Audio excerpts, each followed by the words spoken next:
ಅಣ್ಣ ಏನಿದೆಲ್ಲ? ಅಯ್ಯೋ ನಾನು ಏನು ಮಾಡಲಿ ಈಗ? ನೀನು ಈ ಪರಿಸ್ಥಿತಿನಲ್ಲಿದ್ದಾಗ ನಾನು ನಿನ್ನ ಜೊತೆ ನಿಂತು ಹೋರಾಡಬೇಕಿತ್ತು, ನಿನ್ನನ್ನು ಬಿಡುಗಡೆ ಮಾಡಿಸೋ ಪ್ರಯತ್ನ ಮಾಡಬೇಕಿತ್ತು. ಆದರೆ ನಾನು ಏನಾದರೂ ಅಲ್ಲಿಗೆ ಬಂದರೆ ನಾನು ಬದುಕಿರೋ ವಿಷಯ ಎಲ್ರಿಗೂ ಗೊತ್ತಾಗ್ಬಿಡುತ್ತೆ ಅನ್ನೋ ಒಂದೇ ಒಂದು ಕಾರಣಕ್ಕೆ ನಿನ್ನ ಹತ್ರ ಬರೋಕ್ಕಾಗ್ತಿಲ್ಲ ಅಣ್ಣ. ದಯವಿಟ್ಟು ನನ್ನ ಕ್ಷಮಿಸ್ಬಿಡು. ಕೊನೆ ಪಕ್ಷ ನಿನ್ಗಾದಷ್ಟು ಬೇಗ ಬಿಡುಗಡೆ ಆಗಲಿ ಅಂತ ದೇವ್ರ ಹತ್ರನಾದರೂ ಪ್ರಾರ್ಥನೆ ಮಾಡ್ಕೊಂಡು ಬರ್ತೀನಿ. ಅಮ್ಮ, ಯಾಕಮ್ಮ ಚಂದನ, ಯಾಕೆ ಹೇಗಿದ್ಯಾ? ಏನಾದರೂ ಹೇಳಬೇಕಾಗಿತ್ತಾ? ಏನಿಲ್ಲಮ್ಮ, ಅದು ಇಲ್ಲೆಲ್ಲಾದರೂ ಹತ್ರದಲ್ಲಿ ದೇವಸ್ಥಾನ ಇದೆಯಾ, ಹೋಗಿ ಬರೋಣ ಅನ್ಕೋತಾ ಇದ್ದೆ.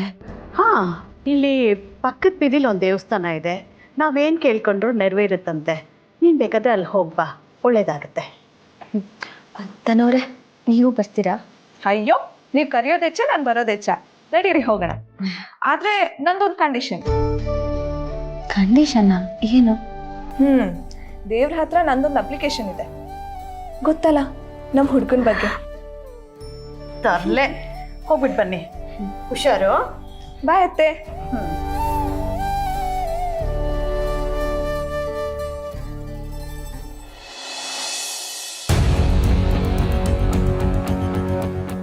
ಲೇ ಲೇ ಮರ್ಗೋಡ, ಲೇ ಪಯ್ಯ,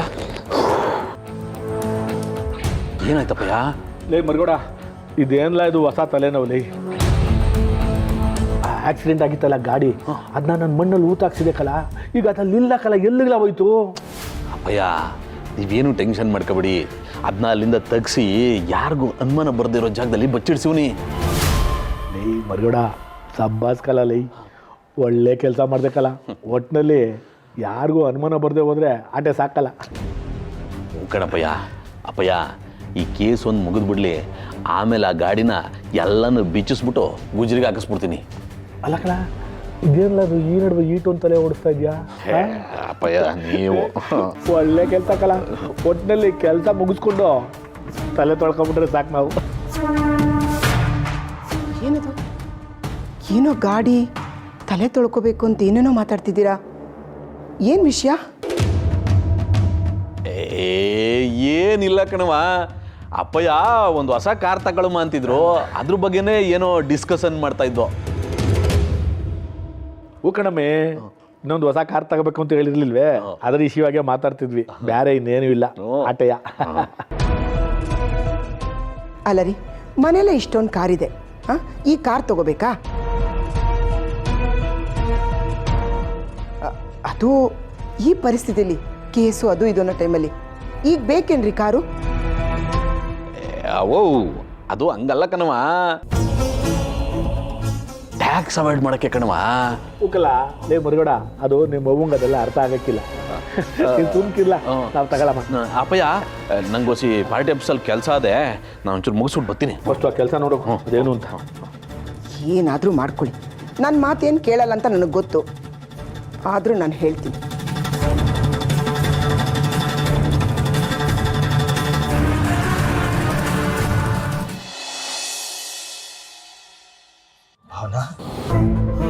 ಏನಮ್ಮ ಇದು? ಈ ಕೇಸು ಯಾವ್ದ್ಯಾವುದೋ ದಿಕ್ಕು ಹೋಗ್ತಾ ಇದೆ. ಎಂಥ ಜನ ನಮ್ಮ ಇವರು? ಅವರೇ ಮನೆಗೆ ಬಂದು ಮದುವೆ ಮಾಡ್ಕೊಂಡಿದ್ದೀವಿ ಅಂತ ಹೇಳಿದ್ಮೇಲೆ ತಾನೇ ನಾವೆಲ್ಲ ಒಪ್ಕೊಂಡಿದ್ದು. ಈಗ ನೋಡಿದ್ರೆ ಆಸ್ತಿಗಾಗಿ ಮದುವೆ ಮಾಡ್ಕೊಂಡಿದ್ದಾರೆ ಅಂತ ಉಲ್ಟಾ ಮಾತಾಡ್ತಿದ್ದಾರೆ. ಇದರಿಂದ ಏನಾದರೂ ನಮ್ಮ ವೆಂಕಿ ಕೇಸ್ ಮೇಲೆ ಎಫೆಕ್ಟ್ ಆಗುತ್ತಮ್ಮ? ಅದ ಅವ್ರು ಹೇಳ್ದಂಗೆ ಮಾಡೋದಾಗಿದ್ರೆ ಅವ್ರನ್ನ ಮದುವೆ ಮಾಡ್ಕೊಂಡೆ ಅವ್ರ ಆಸ್ತಿನ ಅನುಭವಿಸ್ಬೋದು ತಾನೆ, ಅವ್ರನ್ನ ಸಾಯಿಸೋ ಅವಶ್ಯಕತೆ ಏನಿತ್ತು? ಅವ ಅವ್ರು ಮೊದ್ಲಿಂದಾನು ಹಿಂಗೆ ಬೇಕು ಅಂತಾನೆ ಹಿಂಗೆಲ್ಲ ಆರೋಪ ಮಾಡ್ತಿದ್ದಾರೆ. ಮೊದ್ಲಿಂದಾನು ಮೇಡಮ್ ಅವ್ರ ಕಂಡ್ರೆ ಈ ವಿಷಯದಲ್ಲಿ ಹಿಂಗೆ ನಡ್ಕೋತಾ ಇದಾರೆ. ಬರ್ತಾ ಇರೋ ಕೋಪಕ್ಕೆ ಹೋಗಿ 4 ತತ್ಕಣ ಅನಿಸ್ತದೆ. ಸಿದ್ದು ಅವರೇ, ಇಂಥ ಸಮಯದಲ್ಲಿ ಕೋಪ ಒಳ್ಳೇದಲ್ಲ ನೋಡಿ. ನಾವ್ ಈ ಕೇಸಲ್ಲಿ ವೆಂಕಿ ಅಣ್ಣನ ಹೇಗೆ ಉಳಿಸ್ಬೇಕು ಅಂತ ಯೋಚನೆ ಮಾಡ್ತಿದೀವಿ, ಆದ್ರೆ ಅವರು ಈ ಕೇಸಲ್ಲಿ ವೆಂಕಿ ಅಣ್ಣನ್ನೇ ಸಿಕ್ಕಾಕ್ಸ್ಬೇಕು ಅಂತ ನೋಡ್ತಿದ್ದಾರೆ. ಈಗ ನಾವು ಒಂಚೂರು ಎಚ್ಚರ ತಪ್ಪಿದ್ರು ಈ ಕೇಸ್ ಸೋಲ್ಬೇಕಾಗತ್ತೆ. ಇನ್ ಮುಂದೆ ಏನೇ ಹೆಜ್ಜೆ ಇಟ್ರು ತುಂಬಾ ಹುಷಾರಾಗಿರ್ಬೇಕಾಗತ್ತೆ. ಅಂದ್ರೆ ವೆಂಕಿನ ಈ ಕೇಸಿಂದ ಈಚೆ ಕರ್ಕೊಂಬರಕ್ಕೆ ನಮ್ಗೆ ಯಾವ ದಾರಿ ಉಳ್ದೈತೆ? ಇಲ್ಲೆಲ್ಲ ಆಗ್ತಾರದ್ನ ನೋಡಿದ್ರೆ ಈ ಕೇಸ್ನ ನಾವು ಗೆಲ್ತೀವಿ ಅಂತ ಅನ್ನಿಸ್ತಾ ಇಲ್ಲ ಅಕ್ಕ. ವೆಂಕಿ ಏನಾದ್ರೂ ಈಚೆ ಬಂದಿಲ್ಲ ಅಂದ್ರೆ ನಾನಂತೂ ಜೀವಂತವಾಗಿರಕ್ಕಿಲ್ಲ. ಸಮಾಧಾನ ಮಾಡ್ಕೊಳ್ಳಮ್ಮ, ಸಮಾಧಾನ ಮಾಡ. ನಾನು ಇಷ್ಟೆಲ್ಲ ಹೋರಾಟ ಮಾಡ್ತಿರೋದೇನೆ ಬೆಂಕಿನ ಆಚೆ ಕರ್ಕೊಂಡು ಬರ್ಬೇಕು ಅಂತ ಅಲ್ವಾ? ನೋಡು, ಸುಳ್ಳು ಸತ್ಯನ ಮರೆ ಮಾಚ್ಬೋದಮ್ಮ, ಆದ್ರೆ ಯಾವತ್ತೂ ಸತ್ಯ ಸೋಲಲ್ಲ. ಒಂದಲ್ಲ ಒಂದ್ ರೂಪದಲ್ಲಿ ಅದು ಹೊರಗಡೆ ಬಂದೇ ಅಪ್ಪ, ಈಗಲೂ ವೆಂಕಿ ಅಣ್ಣನ್ನ ನಿರಪರಾಧಿ ಅಂತ ಸಾಬೀತು ಮಾಡೋದಕ್ಕೆ ಒಂದ್ ದಾರಿ ಇದೆ. ಏನಮ್ಮ? ಅಣ್ಣ ಆಕ್ಸಿಡೆಂಟ್ ಆಗಿದ್ದ ಸಮಯದಲ್ಲಿ ಮದ್ವೆ ಮನೆಯಲ್ಲಿ ನಮ್ ಜೊತೆನೆ ಇದ್ದ ಅಂತ ಸಾಬೀತು ಮಾಡ್ಬೇಕು. ಹೌದಮ್ಮ, ಆಕ್ಸಿಡೆಂಟ್ ಆದಾಗ ಬೆಂಕಿ ಮದ್ವೆ ಮಂಟಪದಲ್ಲೇ ಇದ್ದ, ಆದ್ರೆ ಅವನು ಅಲ್ಲೇ ಇದ್ದ ಅಂತ ಸಾಬೀತ್ ಮಾಡೋದು ಹೇಗೆ? ಮಗಳೇ, ನಿನ್ ಮದ್ವೆಗೆ ಬಂದಿದ್ರಲ್ಲ ನಮ್ ಕಡೆಯಿಂದ ನೆಂಟರು, ಅವ್ರನ್ನ ಯಾರಾದ್ರೂ ಒಬ್ಬರನ್ನ ಕರೆಸಿ ಕೋರ್ಟ್ನಲ್ಲಿ ವೆಂಕಿ ಮದ್ವೆ ಮಂಟಪದಲ್ಲಿ ಇದ್ದ ಅಂತ ಹೇಳ್ಸಿದ್ರೆ? ಇಲ್ಲಪ್ಪ, ಕೋರ್ಟಲ್ಲಿ ನಾವೇ ಅವ್ರನ್ನ ಕರ್ಸಿ ಹೀಗೆ ಹೇಳ್ಸಿದೀವಿ ಅಂತ ಹೇಳ್ಬಿಡ್ತಾರೆ. ಕೋರ್ಟ್ ಇದನ್ನೆಲ್ಲ ಕೇಳಲ್ಲ. ಏನೇ ಇದ್ರು ಕೋರ್ಟ್ ಬರೀ ಸಾಕ್ಷಿ ಕೇಳುತ್ತೆ ಅಷ್ಟೇ.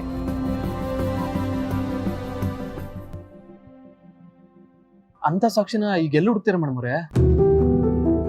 ಸಾಕ್ಷಿ ಇದೆ ಸಿದ್ದು ಅವರೇ.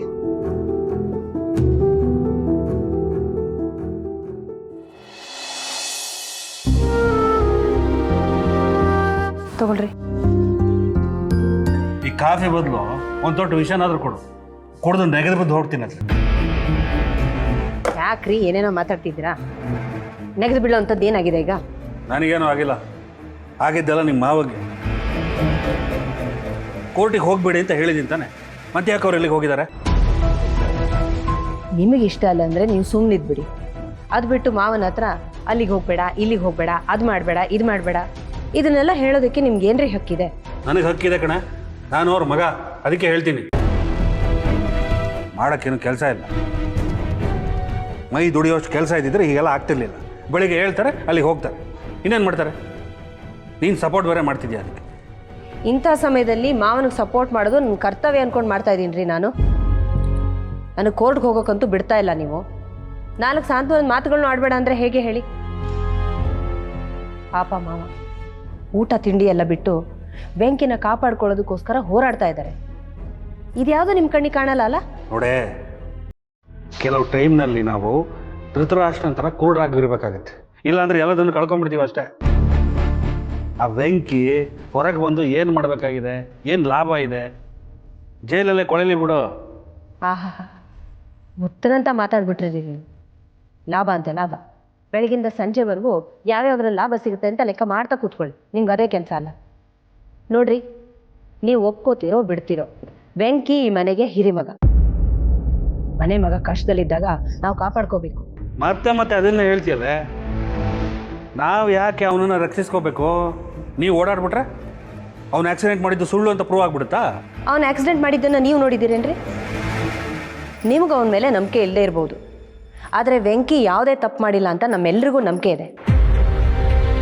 ನೋಡ್ರಿ, ಒಬ್ಬ ಅಪರಾಧಿಗೆ ಶಿಕ್ಷೆ ಆಗದೆ ಇರೋದು ಎಷ್ಟು ದೊಡ್ಡ ತಪ್ಪೋ, ಅದೇ ಥರ ಒಬ್ಬ ನಿರಪರಾಧಿಗೆ ಶಿಕ್ಷೆ ಆಗೋದು ಕೂಡ ಅಷ್ಟೇ ದೊಡ್ಡ ತಪ್ಪು. ಈಗ ಆ ತಪ್ಪನ್ನು ಸರಿಪಡಿಸ್ಕೊಳ್ಳೋದಕ್ಕೇ ನಾವೆಲ್ಲರೂ ಹೋರಾಟ ಮಾಡ್ತಾ ಇದ್ದೀವಿ. ಈ ಹೋರಾಟದಲ್ಲಿ ಸತ್ಯಕ್ಕೆ ಜಯ ಸಿಕ್ಕೇ ಸಿಗುತ್ತೆ. ನೋಡ್ರಿ, ನಿಮ್ಮಿಂದ ಸಪೋರ್ಟ್ ಮಾಡೋಕ್ಕಾದ್ರೆ ಮಾಡಿ, ಇಲ್ಲಾಂದರೆ ಬಾಯಿ ಮುಚ್ಕೊಂಡು ತೆಪ್ಪಗಿರಿ. ಪ್ರತಿಯೊಂದು ವಿಚಾರಕ್ಕೂ ಎಲ್ಲರ ಮೇಲೂ ನಿಮ್ಮ ಅಭಿಪ್ರಾಯನ ಹೇರೋದಕ್ಕೆ ಬರಬೇಡಿ ನೀವು. ಈಗ ನನ್ನ ಬಾಯಿ ಮುಚ್ಚಿಸ್ಬೋದು ನೀವೆಲ್ಲ. ಅವನು ಕೊಲೆಗಾರ ಅಂತ ಪ್ರೂವ್ ಆಗುತ್ತಲ್ಲ, ಆಗ ನೀವೆಲ್ಲರ ಬಾಯಿನ ನಾನು ಮುಚ್ಚಿಸ್ತೀನಿ.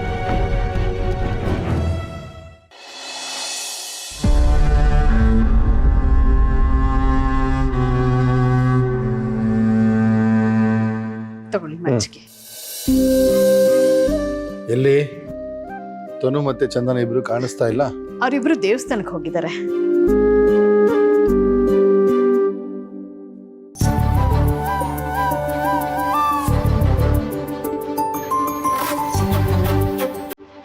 ಬಂದಲ್ವಾ? ತನು, ನೀನು ಒಬ್ಳೆ ಬರ್ತಾ ಇದ್ಯಾ? ಚಂದನ ಇಲ್ಲಮ್ಮ? ಬರ್ತಿದ್ರು, ಆದ್ರೆ ಅವ್ರದ್ದು ಇನ್ನೊಂದು ಯಾವ್ದೋ ಮನೆದೇ ಇದೆಯಂತೆ, ಅಲ್ಲಿಗೆ ಹೋಗಿ ಪೂಜೆ ಮಾಡಿಸ್ಕೊಂಡ್ ಬರ್ತೀನಿ ಅಂತಂದ್ರು, ಅದಕ್ಕೆ ನಾನು ಬಂದೆ. ಅಲ್ಲಮ್ಮ, ಇಬ್ರು ಜೊತೆಲೆ ಹೋದವರು ಕೆಲಸ ಮುಗಿಸ್ಕೊಂಡು ಒಟ್ಟಿಗೆ ಬರಬೇಕು ತಾನೆ. ಹೀಗೆ ಒಬ್ರನ್ನೇ ಬಿಟ್ಟು ಬರೋದು ತಪ್ಪಲ್ವಾ? ಮೊದಲೇ ಅವ್ರಿಗೆ ಊರು ಹೊಸದು. ನಾನು ಹೇಳ್ದೆ ಮಾವ, ಆದ್ರೆ ಅವರೇ ನೀವು ಹೊರಡಿ ನಾನು ಬರ್ತೀನಿ ಅಂತ ಒತ್ತಾಯ ಮಾಡಿ ಕಳ್ಸಿದ್ರು. ಮಾವ, ನಂಗೊಂದು ಡೌಟು. ಈ ಹೆಣ್ಮಕ್ಳಿಗೆ ಮನೆ ದೇವ್ರು ಅಪ್ಪ ಅಮ್ಮನ ಕಡೆದ ಇಲ್ಲ ಗಂಡನ ಮನೆ ಕಡೆದ? ನಿಮ್ಮ ಅತ್ತೆನೇ ಕೇಳಮ್ಮ. ಅದೇನಿಲ್ಲಮ್ಮ, ಹೆಣ್ಮಕ್ಳಿಗೆ ಮದುವೆಗೆ ಮುಂಚೆ ತವ್ರ ಮನೆ ದೇವ್ರೇ ಮನೆ ದೇವ್ರಾಗ್ತಾರೆ. ಮದುವೆ ಆದಮೇಲೆ ಗಂಡನ ಮನೆ ದೇವ್ರೇ ಮನೆ ದೇವ್ರಾಗ್ತಾರೆ. ಈಗ ಚಂದನಾಗಿ ಹೇಗೂ ಮದುವೆ ಆಗಿದೆಯಲ್ವಾ, ಅವ್ರು ಗಂಡನ ಮನೆ ದೇವ್ರಿಗೆ ಹೋಗಿರ್ಬೋದು ಅಲ್ವೇನ್ರಿ? ನನಗೆ ಆ ಚಿಂತೆ ಇಲ್ಲ ಬಿಡಿ, ನನಗೆ 2 ಕಡೆನೂ ಒಂದೇ ಮನೆ ದೇವ್ರು.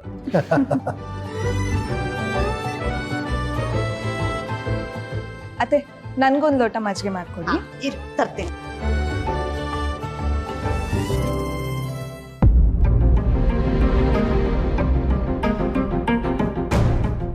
ಭಾವನಾ, ಅಂತ ಸಾಕ್ಷಿ ನಮ್ಮ ಹತ್ರ ಏನಮ್ಮ ಇದೆ? ಅಪ್ಪ, ನನ್ನ ಮದುವೆಗೆ ಅಂತ ನಾವೊಬ್ಬ ವಿಡಿಯೋಗ್ರಫರಿಗೆ ಆರ್ಡರ್ ಕೊಟ್ಟಿದ್ವಿ ಅಲ್ವಾ? ಹೌದು. ಹಾಂ, ಆ ವಿಡಿಯೋ ಏನಾದರೂ ಸಿಕ್ಕಿದ್ರೆ ಆಕ್ಸಿಡೆಂಟ್ ಆಗಿದ್ದ ಸಮಯದಲ್ಲಿ ವೆಂಕಿ ಅಣ್ಣ ನಮ್ಮ ಜೊತೆನೆ ಮದುವೆ ಮನೆಯಲ್ಲೇ ಇದ್ದ ಅಂತ ಪ್ರೂವ್ ಮಾಡ್ಬೋದು. ಆ ವಿಡಿಯೋನ ನಾನು ಎವಿಡೆನ್ಸ್ ಆಗಿ ಕೋರ್ಟಲ್ಲಿ ಸಬ್ಮಿಟ್ ಮಾಡ್ಬೋದು. ಹೌದಮ್ಮ, ನೀನು ಹೇಳೋ ಸರಿ ಇದೆ. ಅಪ್ಪ, ಆ ವಿಡಿಯೋಗ್ರಫರ್ ನಂಬರ್ ಏನಾದರೂ ಇದೆಯಾ ನಿಮ್ಮ ಹತ್ರ? ನೋಡ್ತೀನಿ ಇರಮ್ಮ.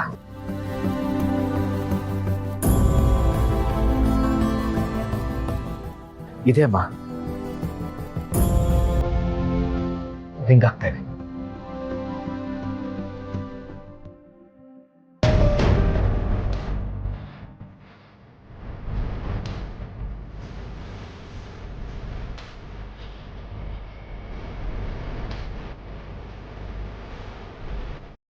ಯಾಕೆ ಮೇಡಮ್ರೆ ಫೋನ್ ತೆಗಿತಿಲ್ವಾ? ಇಲ್ಲ ಸಿದ್ದು ಅವರೇ, ಫೋನ್ ತೆಗೆದೇ ಇದ್ರೆ ಏನು, ಅವ್ರ ಆಫೀಸ್ ಎಲ್ಲಿ ಬರುತ್ತೆ ಅಂತ ಕೇಳಿಕೊಂಡು ನಾನು ಅಲ್ಲಿಗೆ ಹೋಗಿ ಕೇಳ್ಕೊಂಬರ್ತೀನಿ. ಅಪ್ಪ, ಅವ್ರ ಆಫೀಸ್ ಎಲ್ಲಿ ಬರುತ್ತೆ? ಆ ರಾಜ್ ಥಿಯೇಟರ್ ಅಂತ ಒಂದು ಫಿಲ್ಮ್ ಥಿಯೇಟರ್ ಇದೆಯಲ್ಲಮ್ಮ, ಅದ್ರ ಹಿಂಭಾಗದ ರಸ್ತೆಯಲ್ಲಿದೆ. ಹೌದಾ? ಸರಿಯಪ್ಪ, ನಾನೇ ಹೋಗಿ ವಿಚಾರಿಸ್ತೀನಿ. ಸರಿಮಾ, ಅವ್ರ ಫೋನ್ ನಂಬರ್ ನನಗೆ ಕಳಿಸಿರಿ. ಕಳ್ಸ್ಕೊಡ್ತೀನಮ್ಮ.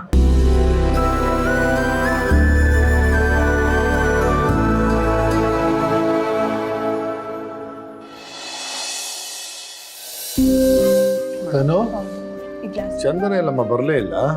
ಅದೇ ಮಾವ, ದೇವಸ್ಥಾನಕ್ಕೆ ಹೋಗ್ತೀನಿ ಅಂತ ಹೋದವರು ಇನ್ನೂ ಬಂದಿಲ್ಲ ನೋಡಿ. ನಾನು ಅದನ್ನೇ ಯೋಚನೆ ಮಾಡ್ತಿದ್ದೆ. ಬಂದ್ಲಲ್ಲ ಚಂದನ. ಓ ಚಂದನ, ಬಾಮ್ಮ ಬಾ. ನೀನು ಇಷ್ಟೊತ್ತಾದ್ರೂ ಬರ್ದಿರೋದು ನೋಡಿ ಎಲ್ಲಿ ಹೋದ್ಲು ಅಂತ ವಿಚಾರಿಸ್ತಾ ಇದ್ದೆ. ಅದು ಯಾಕೋ ಸ್ವಲ್ಪ ಮನಸ್ಸಿಗೆ ನೆಮ್ಮದಿ ಇರಲಿಲ್ಲ ಅನಿಸ್ತು. ಅದಕ್ಕೆ ಸ್ವಲ್ಪ ದೇವಸ್ಥಾನಕ್ಕೆ ಹೋಗಿ ಬರೋಣ ಅಂತ. ಅಮ್ಮ, ನಿನಗೆ ಈ ಊರು ಹೊಸದಲ್ವಾ, ಅದಕ್ಕೆ ಇಷ್ಟೊತ್ತಾದರೂ ಬರಲ್ವಲ್ಲ ಅಂತ ಗಾಬರಿಯಿಂದ ಮಾತಾಡ್ತಾ ಇದ್ವಿ. ಅದಿರಲಿ ಬಿಡು ಚಂದನ, ನೀನೀಗ ನಮ್ಮ ಮನೇಲಿ ಒಬ್ಳಾಗ್ಬಿಟ್ಟಿದ್ಯಾ. ನಿನಗೇನಾದರೂ ತೊಂದರೆ ಸಮಸ್ಯೆ ಇದ್ದರೆ, ನಿನ್ನ ಮನಸ್ಸಲ್ಲಿ ನೋವಿದ್ರೆ ನಮ್ಮ ಹತ್ರ ಹೇಳ್ಕೊಳಮ್ಮ. ನಾವೆಲ್ಲರೂ ಸೇರಿ ಅದಕ್ಕೆ ಪರಿಹಾರ ಮಾಡೋಣ. ಸರ್, ಅದು ಅಯ್ಯೋ, ಈಗಲೇ ಹೇಳಬೇಕು ಅಂತ ಬಲವಂತ ಇಲ್ಲಮ್ಮ. ನಿನಗೆ ಯಾವಾಗ ಹೇಳಬೇಕು ಅನ್ಸುತ್ತೆ ಆವಾಗ ಹೇಳ್ಕೊ, ಅಷ್ಟೇ ಅಲ್ವಾ ಲಲಿತಾ? ಹೌದು ರೀ ಚಂದನ, ನೀನು ಈ ಮನೆಯವಳೆ, ನಾವೆಲ್ಲರೂ ಹಾಗೆ ಅಂದ್ಕೊಂಡಿರೋದು. ಅದಕ್ಕೆ ಕೇಳ್ತಾ ಇದ್ದೀವಿ. ನೀನು ನಮ್ಮಿಂದ ಏನಾದರೂ ಮುಚ್ಚಿಡ್ತಾ ಇದೆಯಮ್ಮ? ನಿನ್ನ ಮನಸ್ಸಲ್ಲಿ ಏನೇ ವಿಷಯ ಇದ್ರೂ ಅದನ್ನು ನಮ್ಮ ಜೊತೆ ಹೇಳ್ಕೊಳಮ್ಮ. ಒಬ್ರಿಗೊಬ್ರು ಆಸರೆಯಾಗಿದ್ಕೊಂಡು ಸಹಾಯ ಮಾಡೋದೇ ಅಲ್ವಾ ಜೀವನ.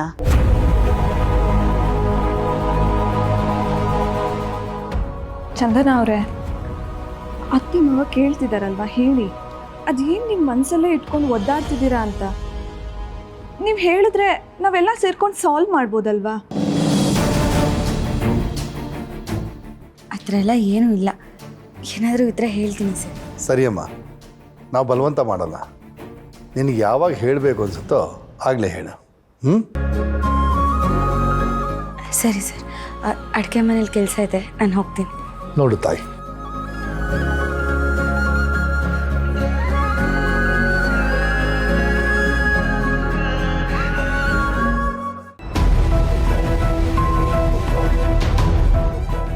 ಕ್ಷಮಿಸಿ ಸರ್, ನಾನು ಹಳೆದನ್ನೆಲ್ಲ ನಿಮ್ಮ ಹತ್ರ ಹೇಳ್ಕೊಳಕ್ಕಾಗಲ್ಲ.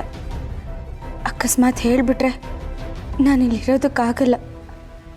ಮತ್ತದೇ ಜಯಂತ್ ಅವ್ರ ಮನೆಗೆ ಹೋಗಿ ನನ್ನ ಜೀವನ ಹಾಳು ಮಾಡ್ಕೊಳ್ಬೇಕಾಗತ್ತೆ. ಆಗ ಅಲ್ಲೂ ಇರೋದಕ್ಕಾಗಲ್ಲ, ಇಲ್ಲೂ ಇರೋಕ್ಕಾಗಲ್ಲ. ಅಂಥ ಪರಿಸ್ಥಿತಿನಲ್ಲಿ ಸಿಕ್ಕಾಕೋತೀನಿ. ನನಗೆ ಕ್ಷಮಿಸ್ಬಿಡಿ.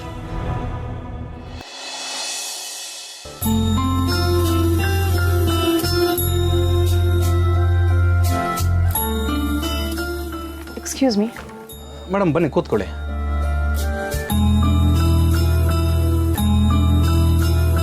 ಎಸ್ ಮೇಡಮ್ ಹೇಳಿ, ನಿಮಗೆ ವೆಡ್ಡಿಂಗ್ ಫೋಟೋ ಶೂಟ್ ಮಾಡಿಸ್ಕೊಡ್ಬೇಕಾ ಅಥವಾ pre wedding photo shoot ಮಾಡಿಸ್ಕೊಡ್ಬೇಕಾ?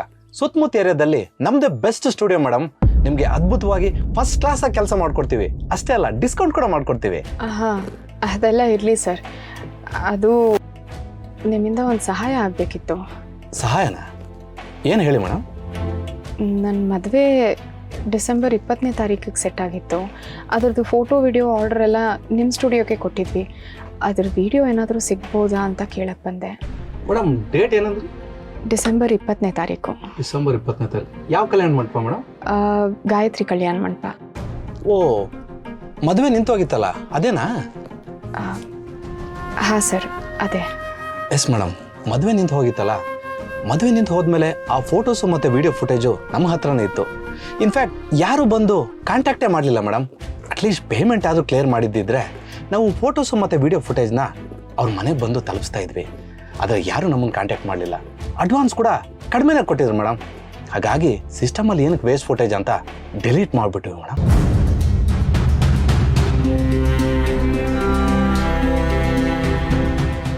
Sir, ದಯವಿಟ್ಟು ಹಾಗೆ ಹೇಳಬೇಡಿ ಸರ್. ಒಂದು ಸಲ ನಿಮ್ಮ ಸಿಸ್ಟಮಲ್ಲಿ ಆ ವಿಡಿಯೋಸ್ ಇದೆಯಾ ಅಂತ ಒಂದು ಸಲ ಚೆಕ್ ಮಾಡಿ ನೋಡ್ತೀರಾ ಸರ್, ಪ್ಲೀಸ್? ಏನು ಮೇಡಮ್ ಹೀಗೆ ಹೇಳ್ತಿದ್ದೀರಾ? ಸರಿ ಮೇಡಮ್, ಒಂದು ಸಲ ಚೆಕ್ ಮಾಡಿ ನೋಡ್ತೀನಿ. ಸಿಕ್ಕಿದ್ರೆ ನಿಮ್ಮ ಪುಣ್ಯ, ಸಿಕ್ಕಿಲ್ಲ ಅಂದರೆ ಬೇಜಾರು ಮಾಡ್ಕೋಬಾರ್ದು. ಹಾಂ ಸರ್. ಮೇಡಮ್ ಒಂದ್ಸಲ ನೋಡಿ ಇದೇನಂತ. ಇಲ್ಲ ಸರ್, ಇದಲ್ಲ.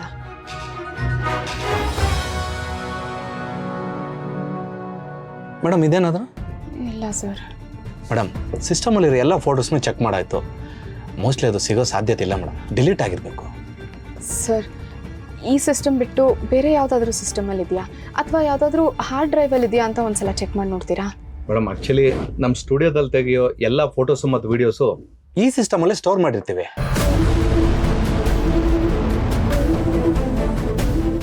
ಸರ್, ಈಗ ಡಿಲೀಟ್ ಆಗಿರೋ ಫುಟೇಜ್ ಎಲ್ಲ ರಿಕವರಿ ಮಾಡ್ತಾರಲ್ಲ, ಹಾಗೆ ನಿಮ್ಮ ಸಿಸ್ಟಮಲ್ಲಿ ಡಿಲೀಟ್ ಆಗಿರೋದನ್ನು ಏನಾದರೂ ರಿಕವರಿ ಮಾಡ್ಬೋದಾ? ದಯವಿಟ್ಟು ಒಂದ್ಸಲ ಚೆಕ್ ಮಾಡಿ ಹೇಳಿ ಸರ್. ಈ ವಿಡಿಯೋಯಿಂದ ಒಬ್ಬ ನಿರಪರಾಧಿಗೆ ಶಿಕ್ಷೆ ಆಗೋದು ತಪ್ಪುತ್ತೆ. ಈ ಒಂದು ಸಹಾಯ ಮಾಡಿಕೊಡಿ ಸರ್. ಏನು ಮೇಡಮ್ ನೀವು ಎಮೋಷ್ನಲಿ ಕನೆಕ್ಟ್ ಮಾಡ್ತಾ ಇದ್ದೀರಾ? ಆ್ಯಕ್ಚುಲಿ ಒಂದ್ಸಲ ಡಿಲೀಟ್ ಆದಮೇಲೆ ಅಷ್ಟು ಸಮಯನೂ ಇರೋದಿಲ್ಲ, ರಿಕವರಿ ಮಾಡೋದಕ್ಕೂ ಆಗೋದಿಲ್ಲ. ಆದರೆ ನೀವು ಇಷ್ಟೊಂದು ರಿಕ್ವೆಸ್ಟ್ ಮಾಡ್ತಾ ಇದ್ದೀರಾ, ಮತ್ತೆ ಫೋರ್ಸ್ ಮಾಡ್ತಿದ್ದೀರಾ ಅಂತ ನಮ್ಮ ಹಾರ್ಡ್ ಡಿಸ್ಕಲ್ಲಿ ಏನಾದರೂ ಇದೆಯಾ ಅಂತ ಚೆಕ್ ಮಾಡಿ ನೋಡ್ತೀನಿ. ತುಂಬ ವೀಡಿಯೋಸ್ ಇರುತ್ತಲ್ವಾ, ಮೇ ಬಿ ಯಾವುದಾದ್ರೂ ಫೋಲ್ಡ್ರಲ್ಲಿ ಇರ್ಬೋದು. 99% ಸಿಗೋದು ಡೌಟ್ ಮೇಡಮ್. ಇಷ್ಟೆಲ್ಲ ರಿಕ್ವೆಸ್ಟ್ ಮಾಡ್ತಾ ಇದ್ದೀರಲ್ಲ, ನಾನು ಚೆಕ್ ಮಾಡಿ ನೋಡ್ತೀನಿ.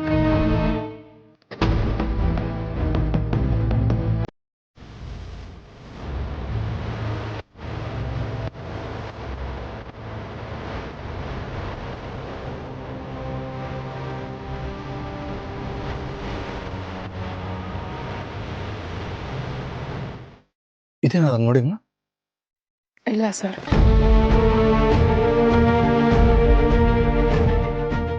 ಮೇಡಮ್ ಇದು ಇದು ಅಲ್ಲ ಸರ್.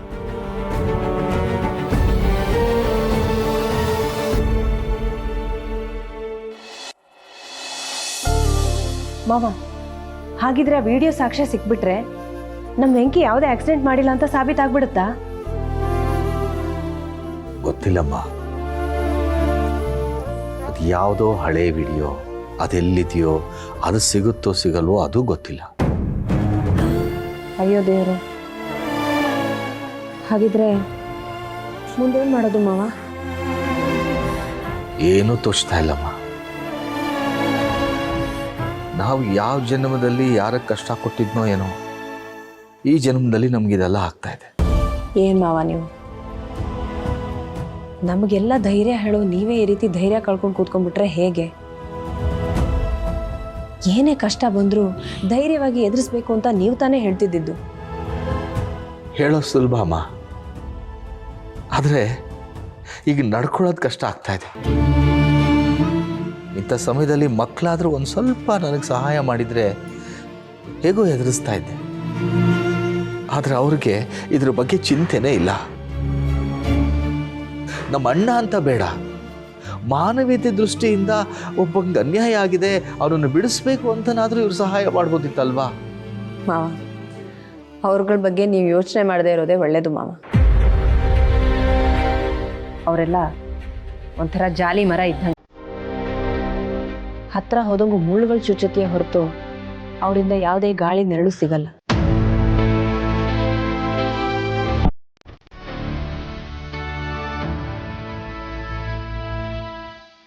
ಮಾವ, ಇವ್ರ ಬಗ್ಗೆ ತಲೆ ಕೆಡಿಸ್ಕೊಳ್ಳೋದನ್ನ ಬಿಟ್ಟು ನೀವು ಯಾಕೆ ಒಂದ್ಸಲ ಜಯಂತ್ ಅವ್ರಿಗೆ ಫೋನ್ ಮಾಡಬಾರ್ದು? ಅವ್ರಿಗೆ ಬೆಂಕಿ ವಿಷಯನ ತಿಳಿಸಿದ್ರೆ ಅವ್ರು ಖಂಡಿತ ಸಹಾಯ ಮಾಡೇ ಮಾಡ್ತಾರೆ ಮಾವ. ಒಂದ್ಸಲ ಮಾತಾಡಿ. ಅವರನ್ನು ಪ್ರತಿ ಸಲ ಸಹಾಯ ಕೇಳಿದಾಗಲೂ ನಮಗೆ ಸಹಾಯ ಮಾಡಿದಾರಮ್ಮ. ಆದರೆ ಈಗ ಜಾನು ಕಳ್ಕೊಂಡು ದುಃಖದಲ್ಲಿದ್ದಾರೆ. ನಾವು ಮತ್ತೆ ತೊಂದರೆ ಕೊಟ್ಟರೆ ಸರಿಯಾಗುತ್ತಾ ಅಂತ. ಮಾವ, ಜಾನುಗೆ ವೆಂಕಿ ಅಂದರೆ ಎಷ್ಟಿಷ್ಟ ಅಂತ ಜಯಂತ್ ಅವ್ರಿಗೂ ಗೊತ್ತು. ಜಯಂತ್ ಅವ್ರು ಕೂಡ ವೆಂಕಿ ಬಗ್ಗೆ ಒಳ್ಳೆ ಭಾವನೆನೇ ಇಟ್ಕೊಂಡಿದ್ರು. ಈಗ ವೆಂಕಿಗೆ ಸಹಾಯ ಮಾಡೋದ್ರಿಂದ ಮೇಲಿರೋ ಜಾನುಗೆ ಖುಷಿ ಆಗುತ್ತೆ ಅಂತನಾದರೂ ಅವ್ರು ಸಹಾಯ ಮಾಡೇ ಮಾಡ್ತಾರೆ ಮಾವ. ಕಷ್ಟಕ್ಕೆ ಕರಗದೆ ಇರೋ ಇಂಥವ್ರ ಮುಂದೆ ಸಹಾಯ ಬೇಡೋದಕ್ಕಿಂತ ಜಯಂತ್ ಅವ್ರಿಗೆ ಒಂದ್ಸಲ ಫೋನ್ ಮಾಡಿ ವಿಚಾರಿಸೋದು ಒಳ್ಳೇದಲ್ವಾ ಮಾವ? ಎಷ್ಟು ದೊಡ್ಡ ಶ್ರೀಮಂತರು ಅವರು, ಅವರಿಗೆ ದೊಡ್ಡ ದೊಡ್ಡ ಲಾಯರ್ಗಳೆಲ್ಲ ಗೊತ್ತಿರ್ತಾರೆ. ಯಾವುದಕ್ಕೂ ಒಂದ್ಸಲ ಫೋನ್ ಮಾಡಿ ಮಾತಾಡಿ ಮಾವ, ಅವ್ರು ಖಂಡಿತ ಸಹಾಯ ಮಾಡ್ತಾರೆ ಅಂತ ನಂಗೆ ಅನಿಸ್ತಿದೆ. ಸರಿನಮ್ಮ.